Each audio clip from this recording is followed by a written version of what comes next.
This is Alan Ball. Hi, this is Audrey Fisher. This is Jim Perry. Hi, this is Kristen Bauer. Hi, this is Alexander Skarsgård. This is Nelson Ellis. Hi, this is Johnny Neal. This is Rayo Tucker. Hi, this is Lindsay Pulsifer. Hi, this is Ryan Quanton from True Blood. Hello, this is Stu Alexander. Hey, this is Lauren Bowles. Hi, this is David Tishman. This is Chase Everett. Hello, this is Janina Gavankar. This is James Frayne. Hi, this is Courtney Ford, and you're listening to True Blood Radio. This is Liz. This is Mel. Welcome to True-Blood.net podcast number 140 for the week of July 4th, 2011. We want to wish all our U.S. citizens out there, U.S. Truebies, happy 4th of July. We hope you all had a wonderful time at barbecues and swimming pools. But today we've got a new contest, some steamy spoilers for you, and some True Blood news. So, Mel, what's up first?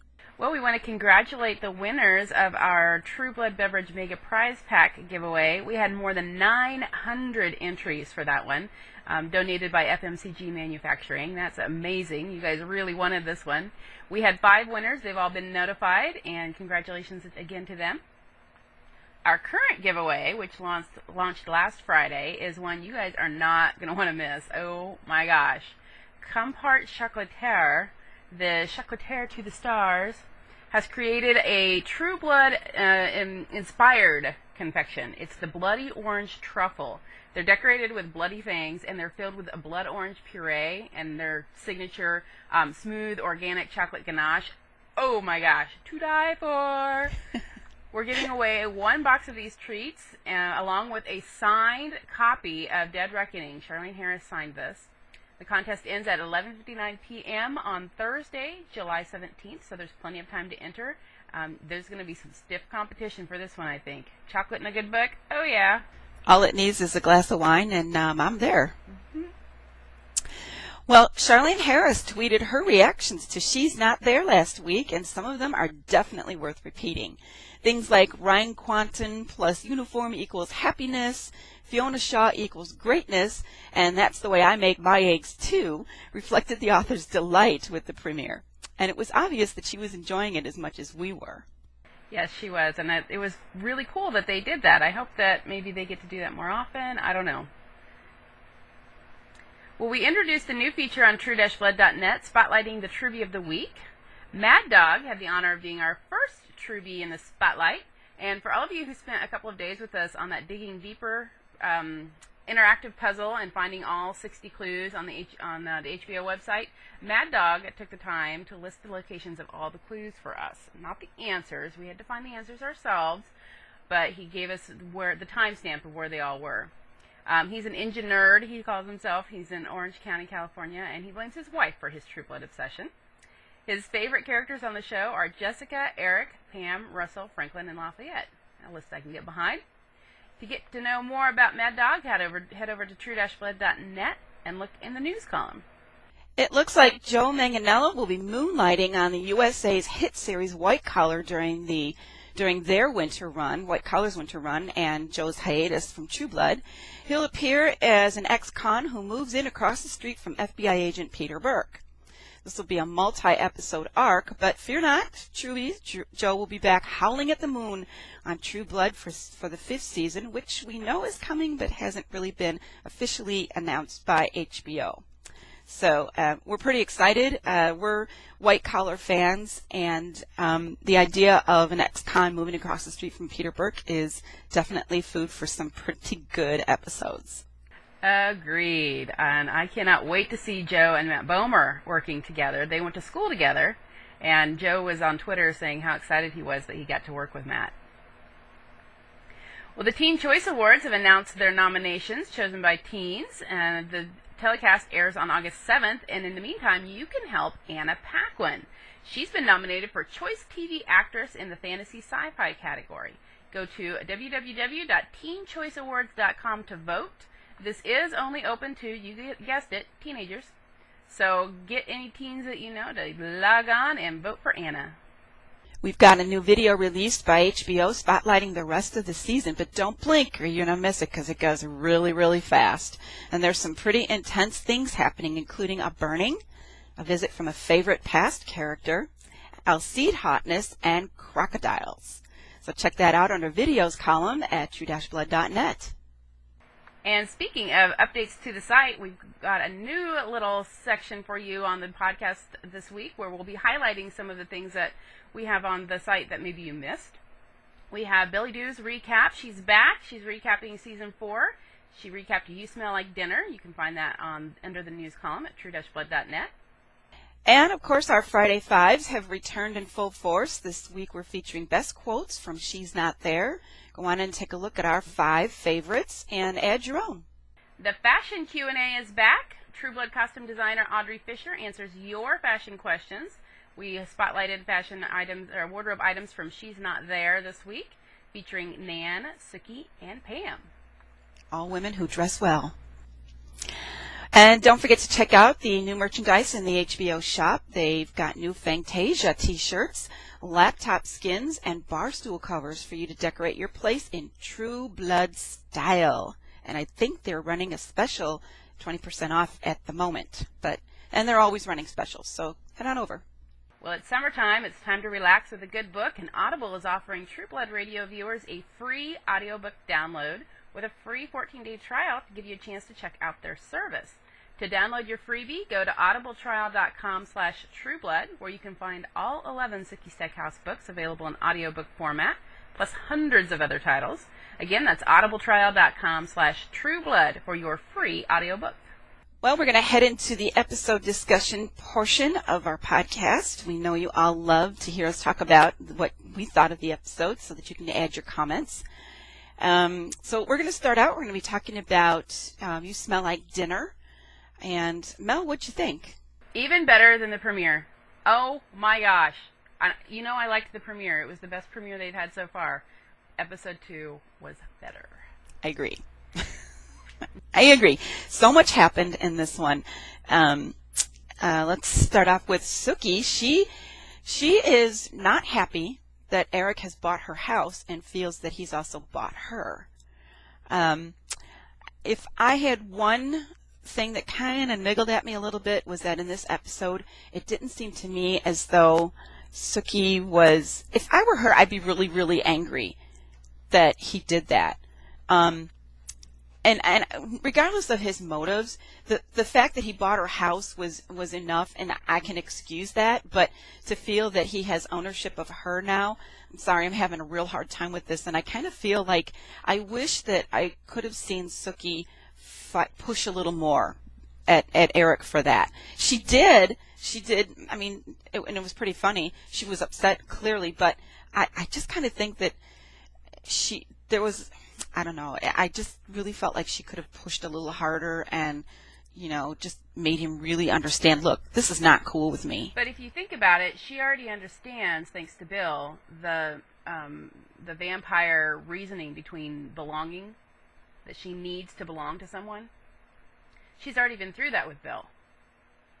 So I think a part of her understands that it's kind of inevitable that if she's going to survive here with the vampires, knowing who she is, what she is, then she's going to have to belong to someone. And she's already conflicted about her feelings about Eric.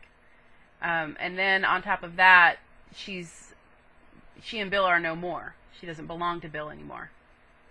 So I was okay with she was angry, but I could tell that she was torn. Also, she was, the human part of her, the independent woman part of her was saying, no, I don't belong to anybody, you can't just buy me. But the kind of maybe rational, I don't know if rational is the word, the aware of, the part of her that's aware of how vampire politics work and how the supernatural world works, knows that it's probably in her best interest. Yeah, and I get that, and it all makes sense. And, I think she did a good job as far as trying to track him down to, get him to remove his cubby out of her house, because that was just way too, I think that was like the nail in the coffin, so to speak, for her. It was enough. And I get that she would welcome Eric's protection, but she knows Eric well enough to know that the other things go with that. And I don't know. I don't know why I'm having such a hard time with Eric this season. I don't either, because this is the Eric from the books. This is the Eric that most of us fell in love with. I know, but if you remember, when I was reading the books, I was totally, really upset because I was just a complete Bill fan. And I didn't like it then when Eric started. I didn't like it in the beginning when Eric started honing in on Bill's territory. So I guess that's something that comes from the books to the TV show for you. I guess so. Yeah, it's working well. So, I know a lot of people are going to be saying, "Oh, how could you hate Eric?" I don't hate Eric. He just annoys me. He annoys me just to no end right now. But the good part is that, the contrast I think is going to be really, really vivid for me. The amnesia Eric is going to be, it's going to be good. It's all good, guys. It's all good. But right now I'm really annoyed with him. Just his presumption. I think maybe what it is the same way that it was in the books, that once Eric was stripped down to his essentialness, his essential nature, once the amnesia came in and removed that 1,000 years of baggage, and you got back to Eric as the real Eric, and you could see him without the cockiness and the arrogance and the entitlement that he seems to feel, then that's the Eric that you were able to accept as a worthy partner for Sookie. That's exactly true. I loved that Eric as much as she did. Yeah. So I think that's coming, and it's okay for you to be upset with him right now, because I don't think we're supposed to really like him right now. Yeah, I didn't think so either. There's got to be more like me out there who are just, even though they love the character, they're like, man, you're such a jerk. Yeah. I agree. I do think he's being a jerk. I think he's being really pushy and making his point that he always believed Sookie would be back, and he bought this house because he wanted to keep it for her and, fix it up for her. And that's honorable, and I appreciate it, but like Sookie, we know that he has ulterior motives, so it's difficult to kind of give him a big round of applause for that. Exactly. But it is kind of laying a little bit of a foundation for the viewers and for Sookie once we get down to, like I said, the essential nature of Eric, and we see that, okay, Vampire Eric, the Eric that we've known so far, yeah, he had ulterior motives when he did these things, but at the same time, underneath it all, there is some real feeling for Sookie that was driving it. Yeah. I already appreciated at the end his transformation when you could see that arrogant Eric leave. You could physically see it on, Alexander Skarsgård did such a wonderful job. It was almost as if a shade was being lowered over him when that, with the witches at the end of the episode there when Marnie was casting her spell. It was chilling to watch, and I totally loved it. I think it was played really, really well. Just you could totally see his memory just leaving him, or something leaving him. Even if you don't know that it's his memory right now at this point, you see that something is changing about Eric, and you could almost see the old Eric get up and walk out. Oh yeah. And the sense of befuddlement and bewilderment that comes over him. It was beautifully, beautifully acted by Skarsgård. Very subtle but powerful. Mm-hmm. Indeed. So well done all the way around. Bill. Oh, Bill. I have to wonder what the reaction is going to be from the Bill lovers over this.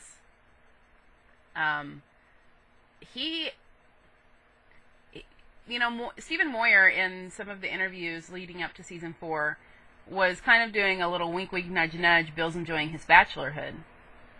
And anybody reading between the lines should have seen that coming. But I couldn't help but feel a sense of betrayal that on Sookie's behalf, even though they'd split up, even though it's been a year that she's been gone, and he's now in this position of authority, things have changed, and he's clearly moved on. But, banging Daisy, and then, as if that weren't bad enough, he knows Sookie's there. He knows when she arrives, and he lets her find them? Yeah. What is that about? Was that kind of an up yours to Sookie, or was it maybe a way for him to help her move on? I kind of think it might have been a little bit of both, but mostly I think it was more of a,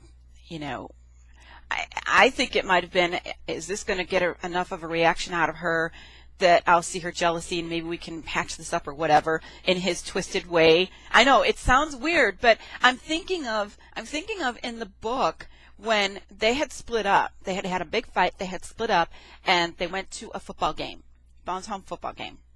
And Sookie was there with Tara and JD, I think was it. And Bill was there with somebody else. And he was clearly there just with somebody else to make her jealous. He revealed that to her later, in like the next scene when they actually did get back together again. So I just kind of wonder if this is a way of them bringing that feeling into the show, where a football game might have been, to me it would have been really out of place at this point. But something like this, Sookie walking in on them, as they're finishing up, or at least just getting their clothes back on, clearly knowing what was happening. It was just kind of a way to maybe get a rise out of her. I don't know. That's a pretty serious difference between here we are sitting on the bleachers rooting for the home team versus, oh yeah, we just did it.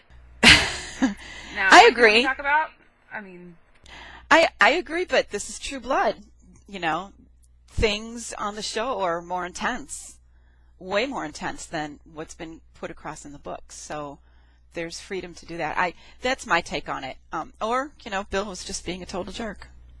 Or he was just being a man who's broke up with his girlfriend and it's been a year since he saw her. Yeah. But I don't know. The fact that he knew that she was there, and he knew she was going to come inside. He knows where she is. Mm-hmm. And that she was going to find them. That hurt a little on Sookie's behalf. But yeah. Moving on from that scene, how about our flashback where we discover that Bill has been working for Nan for almost 30 years. Right? Whoa! And he was sent to Sophie Ann to sow discord among her minions, which I found really interesting. Indeed, which explains the other flashback we have to when he and Sophie Ann are, it's so cheesy. You can totally tell they're on wires. Yeah. But there's no way to make that not cheesy, I don't think. Current technology, I don't think there's a way. But the fight that they had, that we finally saw the conclusion to, from the season finale, from season 3, and, she's taunting him, and then he's got backup. And he's got and he kills her. She's done. She. Yeah. I thought that I really didn't expect her to be dead. I expected her to be maybe removed from power, obviously, since Bill's now the king. But I thought maybe she was, in jail somewhere. I didn't think that they would kill her. Yeah, that really shocked me. I expected her to be around for a few episodes at least. So, wow. And for it to be orchestrated by Nan. That woman, I don't know what I am glad that she's a series regular now, because I really want to know more about her motives and her agenda. Right. And who is this vampire authority? This higher vampire authority? Well, and apparently Eric answers to someone even higher than that. Is that right? Yeah, people in high places. I don't know if that means higher than this one vampire or someone in his entourage. I don't know. I don't know. Yeah. I think that we're is need a huge mystery there. Who is this big vampire authority, and will this one be revealed this season? And if they've been working since the 80s to get rid of Sophie Ann, or possibly before that, before they even recruited Bill, what did she do to piss them off? But I didn't think that they were doing that just to Sophie Ann. I thought it was just to get vampires, because the way I understood it, and maybe I'm wrong, but the way I understood that conversation to be was that the what do you call it? The vampire, the kings and queens would not be happy with the development of True Blood. Oh, right. So what they were trying to do was, that's right, you're right. The agenda has been to mainstream and for vampires to be able to come out of the coffin. Right. And there were some among the aristocracy, vampire aristocracy, that would not have gone along with that. So he was sent to start murmurings going on and sowing discord, which apparently he did pretty well. Yeah. Huh. Well, so long, Sophie Ann. Rest in peace. Now, how did you like Bill's 80s look? I loved it. I thought that was pretty fun. Steve Moyer, I'm pretty sure he was a punk. I think he was into the punk scene. So I think he probably had some fun with that. I'm sure he did. And he was able to use his own accent, the Cockney accent. That's right. I didn't even notice that. Yeah. I was so focused on all the jewelry and the spiky hair. And the black nail polish. Yeah, you're right. Yeah, he was able to totally come out in his, I'm telling you, that'd be a great question to ask him. You know, how was it filming that scene? Was it like flashback of your own past? Yeah. Love it. I never spiked my hair. Yeah, I was way too young for the punk scene. I didn't understand it. But he did that really well. I loved it. I liked the flashback. And chewing on that bartender, who, by the way, we have an interview with on True-Blood.net. You should check that out. Yeah. Yeah, he was a lot of fun to talk with. Yeah.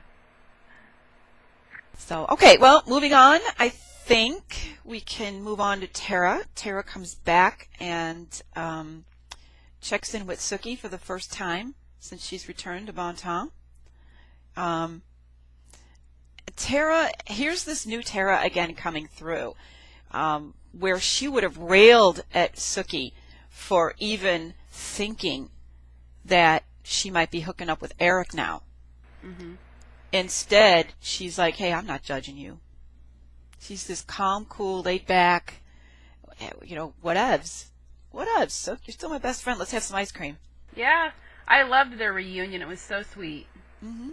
And I think Sookie really needs Tara right now. Yeah, I truly do. I think, as strong as Sookie is, I think that Tara's newfound strength is going to would really be something that Sookie can draw from. So, or I could be wrong. Yeah. Happened before. Another thing I really liked about Tara coming back was that how it facilitated the witch's spell on Eric, because Lafayette was protecting her. That's right. By joining in the circle, he was protecting Tara, who Eric had gone after. Mm-hmm. Speaking of being a jerk. Yeah. Yeah, man, he was gonna. Oh, man, poor Tara. She's had enough. And I could just see, the look on her face. Couldn't you just imagine? She was like, "Oh my God, it's Franklin Mott all over again." Mm-hmm. Yikes. Yeah, here we go again. Bless But her heart. kudos to her for trying to stake him. Yeah. Man, that's a guts. Yep. Yeah. If you haven't been over on True-Blood.net recently, Liz wrote a really great article titled "In Defense of Tara," because we've noticed that there's a lot of people that don't like her storyline or find her annoying or weak, and we disagree. And I think Liz really articulated it well. So, and I think we're seeing a new Tara this season that will show how all of the experiences that she had in the first 3 seasons, which were just a few weeks, in her timeline. That all happened to her in just a few weeks. And, now a year later, she seems to have dealt with a lot of it and, put some of it in perspective and learned how to defend herself, clearly, and how to be on the offensive, smartly. So I'm really looking forward to season 4, Tara. Yeah, I'm glad to see that it looks like she was able to let go of all of that. It seems, she was haunted by everything that happened to her, of course, including eggs. That still hung on. So it looks to me like she's actually been able to let that go, move on, and in her new life, and she's okay with coming back to Bon Tom and hooking up with Sookie and saying, "Hey, girlfriend," and her cousin. I love the reunion between her and Lafayette and Jesus. It was pretty cool. But yeah, Lafayette. Okay, here's an interesting character who's there's another big mystery, because why is it that whenever he joins that circle, things happen? It's because he has that power. Remember, Jesus told him last season, "It's in you. It's in you. It's in you." But what kind of power? How much? I think that's the journey we're going to see this season. And I wonder when he's going to catch on that it's him that's making all of this happen. That he's the catalyst. He's the big power surge comes from him. Because Marnie already knows. She's already figured that out. And so once he realizes it, what is he going to do? Yeah. I wonder what it's going to take for him to really just finally settle in. We'll see. I know it's coming. We've had hints of it, over hiatus. Mm-hmm. So, we'll see. Jason. Oh my gosh, Jason. What? Okay, can we just talk about Crystal for a second? Yes. Because the last season, when we were introduced to her, she was so sweet and fragile and vulnerable. And I thought, okay, so we're going a completely different direction than the Crystal in the books. And I'm okay with that. I could see Jason falling for this girl. She pulls out the protectiveness in him.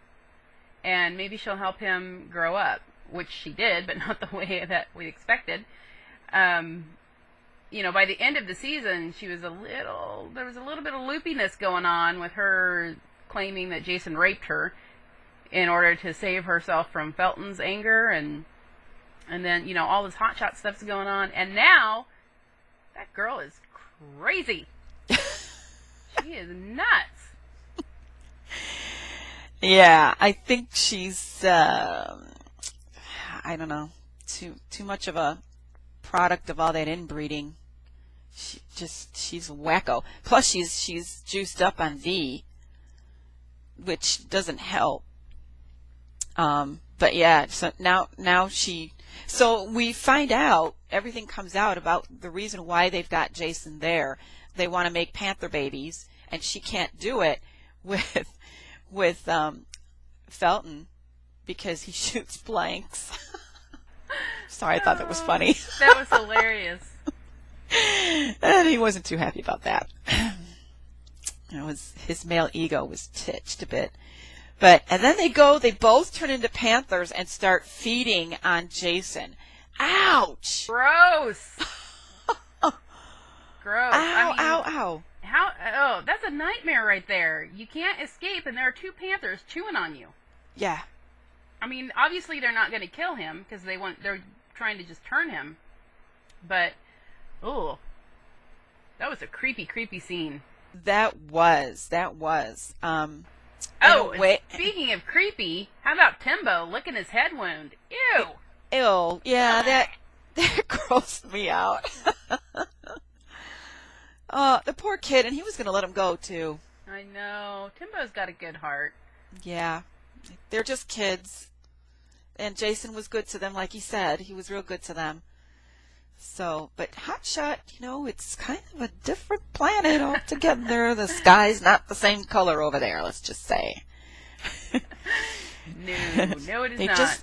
They just think a little differently. And there's a different order of command going on over there than we know. So it looks like right now it looks like Felton's in charge, which is weird, but because he's nuts. Yeah, but Calvin was killed last season, so I think Felton was then the next one in line or something. Yeah, it's just scary because he's crazy. Of course, I think they're all crazy. Mm-hmm. Just honestly, they're all crazy. So poor Jason. We'll see what's going to happen with him. All he wanted, I thought it was funny though when she told him, she wanted to make babies, and he's like, well, yeah, but with him standing right there. Even Jason wasn't too cool with that. No. So, yeah. So now we know Jason's limits. No watchers. No. Well, not men anyway. Right. But I'm wondering if they're biting him to turn him, so he's not a born shapeshifter. So therefore, that means that someone who's been turned, well, I guess we kind of already have the answer to that from Tommy. My question was, by turning Jason, does that mean that, well, I'm sorry, I'm just working this out in my head right now. Okay, so by turning Jason, does that mean that it will be, their offspring will be full-blooded were-panthers? Because Tommy and Sam are the product of a shapeshifter mother and a human father. And they can shift into whatever they want. I'm confused. I don't know. I just got myself all confused, so sorry. Interesting question. It'll be interesting to see how far into a transformation Jason will actually go. No, I think he's going to go all the way. You think he's going to go full aware? I think so. I think he'll be full panther. Well, that would be a switch. Mm-hmm. And I think better, too, because in the books, I just could never imagine how Jason looked. And what about his Fey blood? How is that going to affect this? Yeah. I wonder if they're even going to bring that into the story. It kind of feels like they have to. I mean, they made such a big deal about Sookie being part fairy. Mm-hmm. Yeah. I don't know. We'll see. Interesting. Oh, I'm so excited. I can't wait. Anyway. All right. So I think we can move on. Speaking of shifting, we should probably talk about Sam and Luna. Mm-hmm. Having an interesting conversation. We find out Luna's past. Yeah, and she shifted into her mother. Okay, that was a really interesting little tidbit. That a shifter can change into a human, but only if they kill another shifter. Right. Which she did. Yeah, sort of. I mean, whether she knew it or not, yeah. Technically, she did kill her mom, whether she wanted to or not. It wasn't her fault. She was just a baby. But it qualified, and now she can... I guess there's no gray area when it comes to magic. Yeah, apparently not. So does that mean that... It seems to me that they're setting it up so that Sam can shift into a human. So who will he kill? Some people are saying Tommy. But it seems to me that Tommy's still around by the end of the season, so no. Yeah, I don't see Sam killing anybody. Not on purpose, anyway. Yeah, right. If he does, it'll be a total accident. Maybe somebody, I mean, one of the group there. True. They may as well be wearing red shirts. Right. Emmett and I forget the other girl's name. I don't remember. She looks really familiar, though. Emmett did to me, but I don't know where I've seen him before. Yeah, both of them. We'll have to look them up. Yeah. So I liked getting the backstory, though, for Luna. She's a little vulnerable. Sam is slowly pulling her out of her shell. So I can see this relationship already developing between the two. There's a trust that's building there, and I like it because I like Luna. Yeah, I think there's a good match. And Sam was so sweet. He's so sweet with her. Yeah, he is. And it's good for him to have somebody who's not Daphne that's a shifter that he can have a relationship with. Yeah, truly. Because Daphne was under Marianne's control, so we need someone who is not being manipulated by supernatural forces. Mm-hmm. Now, he and Tommy, okay, Tommy was listening in on their conversation. Why? I don't know. Why did he follow Sam? Just to find out where he went? What he did? Yeah, I think I think Tommy wants to have a relationship with Sam.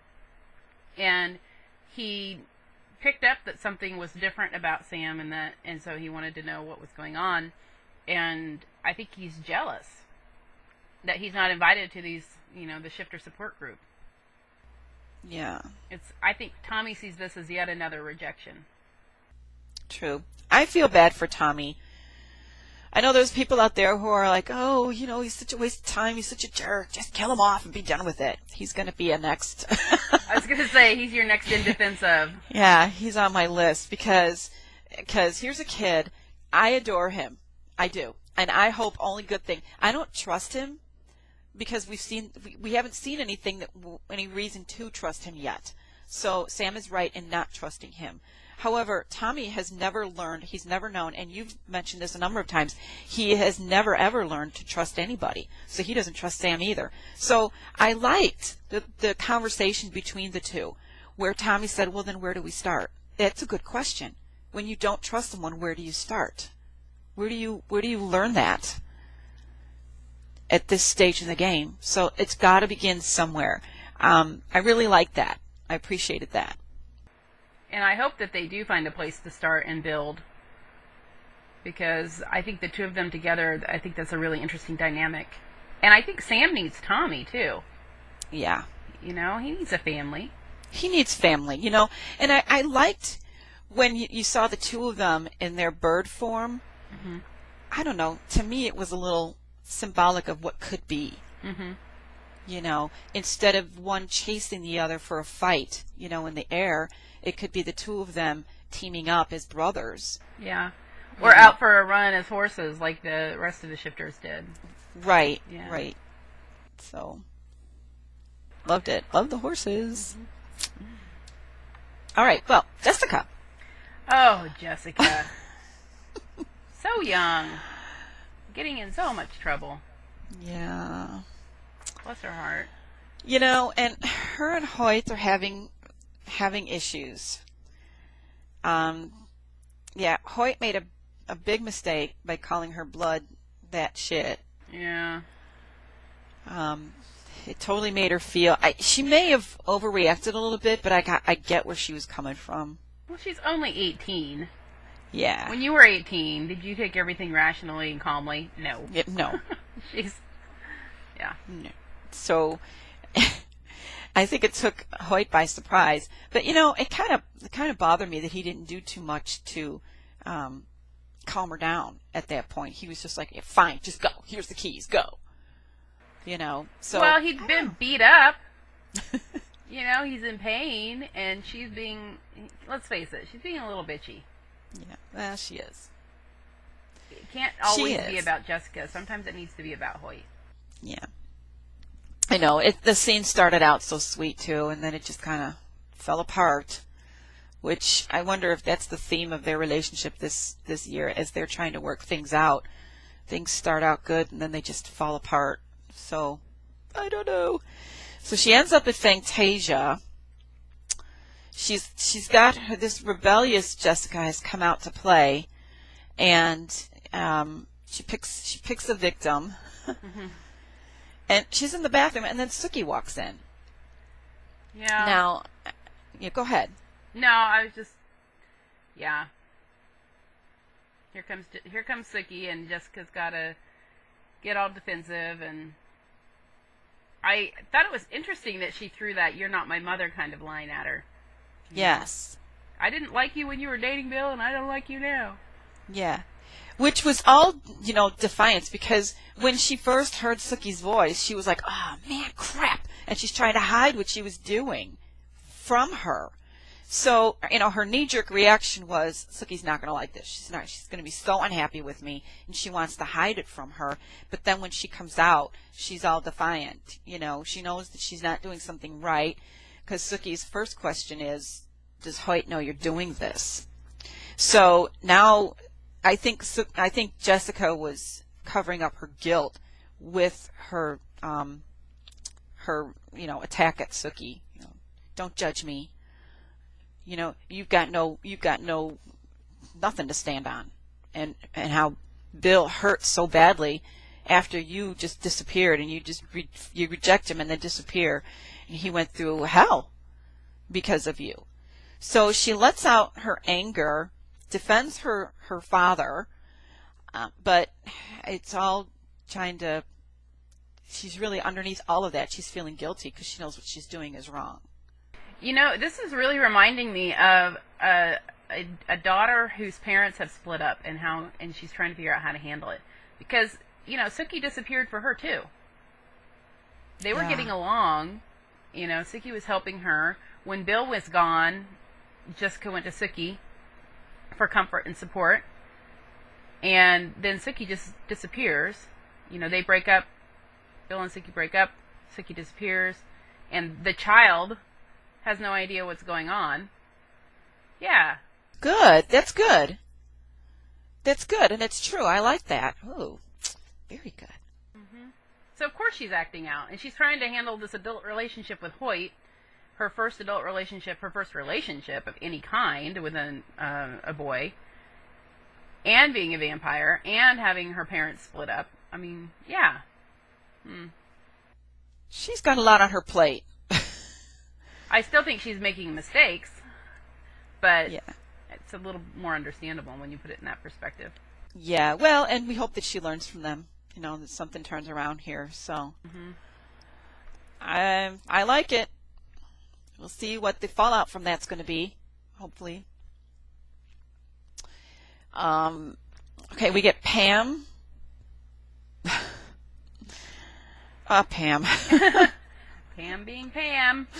Pam being Pam. I'm just looking forward to her reaction to Amnesia Eric. I think she's going to be very concerned. Yeah, I think she's going to be pretty upset. So we didn't get a whole lot of Pam in this episode. I'm trying to remember now. Why can't I? Yeah, I mean, she was watching Jessica putting the moves on the Fangbanger and kind of approving of that, I think. Yeah, she was kind of laughing about it. Because she's Pam and she can. Yeah. So hopefully next episode we'll have more to discuss on Pam. Now, Andy, okay. Felton, seeing the similarity, Felton recognized the addiction in Andy when he was watching Andy. Did you notice that? I did, and he realized that the best way to handle this is just to give him some V and he'll be on his way. Yeah. So he's smarter than he looks. Yeah. He's badass, but smarter than he looks. But Andy, wow, he has really gone into the dark side. Yeah. To go and use his badge to feed his addiction. That's a new low for Andy. I'm kind of sad about that. I wonder where the storyline is going. There has to be some sort of redemption for Andy, don't you think? There has to be. I truly hope so. Don't know what form it's going to come in, but Andy's story is a complete mystery. And if I sat down and really thought about all of this, I'm sure that this is all tied in somehow. Yeah. And it all has to do with the witches. No. Yeah, let's blame the witches. Let's blame the witches. They're the new kids in town, so. I don't know. We have Arlene and Terry and the baby, who, I'm sorry, every time they close in on that baby's face, I just melt. He's so cute. So cute. Oh, adorable. Now, am I confusing it with the first episode where she's staring so hard she pops a vein in her eye? No, that was this episode. That was this one. Okay. They're starting to blur together because I've watched them so many times, both of them back to back. Shouldn't do that. So Arlene, no one really knows, is this baby evil or is Arlene really just going bonkers? I see nothing to suggest that the baby is evil. I see Arlene projecting her fears, but I see nothing from the baby except slobber and goo goo gaga. And those cute eyes. I know. Yeah, I don't see anything either. I think she's really carrying this too far. She needs help. Arlene needs help. I think Sookie needs to read her mind and realize what it is that is freaking Arlene out so much so that she can help her. That would be a good thing. Arlene would be totally angry, but Arlene is just feeling guilty. Mm-hmm. So she doesn't want anybody in her head. I love how Terry is handling it, though. You know, what a guy! He's got that, right? He's got that unconditional love for Arlene that, you know, I love the way he whispered in the baby's ear. She gets a little crazy sometimes, but that's what I love most about her. We just have to love her more, he says. Right, okay, We just have to give her some extra love. That's so sweet.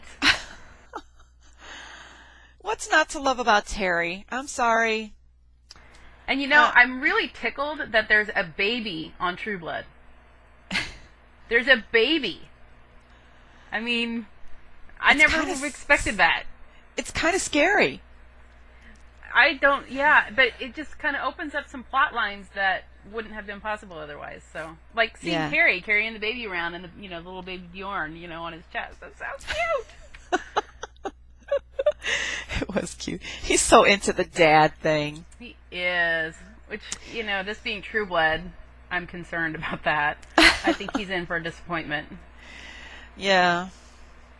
Well, maybe, hopefully, between him and Sookie, they can help Arlene, and they can be a happy little family. The only glimmer of happiness, that we see in Bon Temps. Yeah. The only thing close to normalcy that we see. Mm-hmm. So, I don't know. Did we cover it all? I think we pretty much got it. All right. We've got, of course, we end the episode with amnesiac Eric walking the road, somehow having lost his shirt, so thanks for that. And, Sookie coming up beside him, and he doesn't recognize her, but she smells good. Remember, we go back to that she's, her blood smells good to vampires. Yeah. I thought that was clever. And then, yes.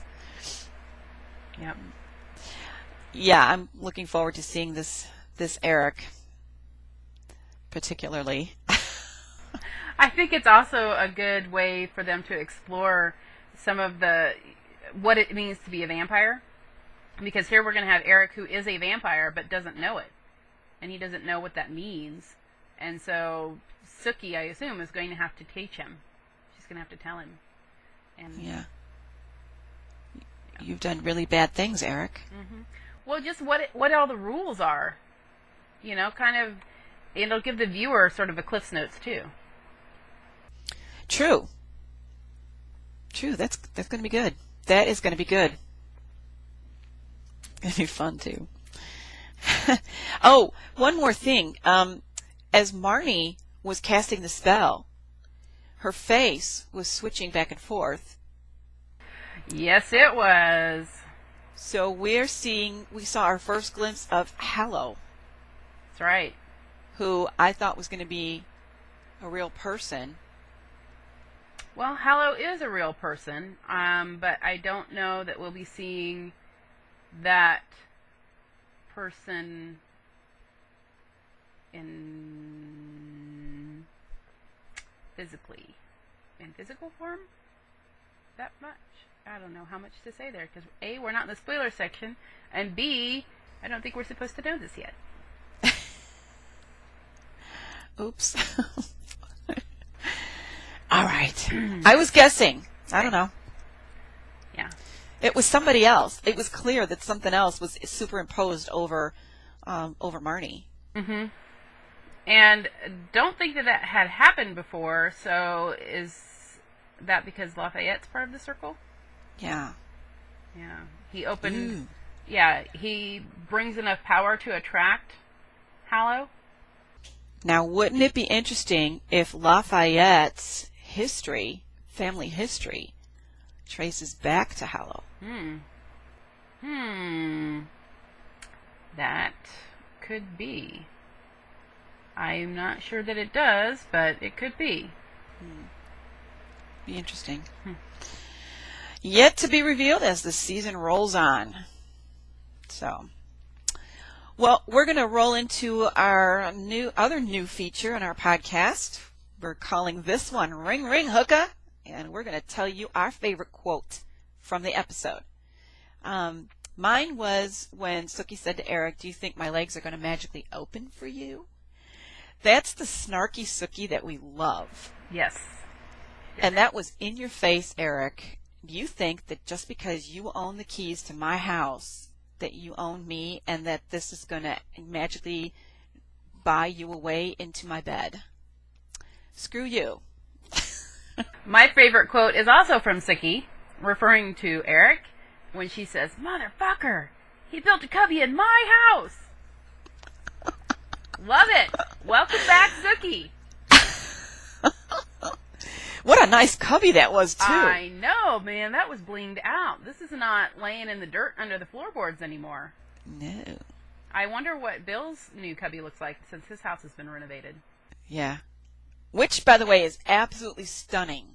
Oh my gosh, it's gorgeous. Suzuki Ingerslev is the set designer on True Blood, and she did an amazing job with that renovation. Yeah. So those are our favorite quotes from the show. Of course, in your comments, tell us yours. What floated your boat? We always like to include comments or emails from you guys out there because we do this for you, and we love to hear your feedback. So we are going to, we'll read an email from one and comment from another, and hopefully this will get you guys all motivated to contact us more. Nikki Jeffrey sent us an email and said, "Hey, thought you guys would like to know that iTunes is selling, they're telling me that Season 4 should be available to download by the middle of next week in the UK.